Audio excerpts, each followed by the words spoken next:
আসসালামু আলাইকুম এভরিওয়ান, কি অবস্থা? আমি তোমাদের পাগলি আপা আবার চলে আসছি তোমাদের সাথে কিছু কথা শেয়ার করার জন্য।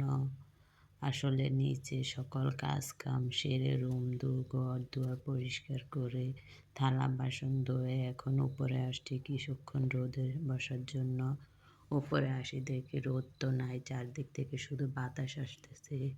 এরকম ঠান্ডা, এরকম কুয়াশা আমার জীবনে আমি আর দেখি নাই। চারপাশে পরিবেশ কীরকম নিস্তব্ধ হয়ে আছে, পাখপাখালিগুলো ওই ঠান্ডায় কোথায় যেন লুকায় আছে, কিছুকে কোনো পাখপাখালিকে দেখা যায় না। পাখপাখালিকে দেখা যায় না। আসলে নিচে তো মনে হইতেছে সন্ধ্যা হয়ে গেছে, তো এখন কুয়াশার পানি পড়ে মনে হইতেছে একদম বৃষ্টি হয়েছে। দাঁড়গা নিব কিছুক্ষণ পর ভাত রান্না করার জন্য।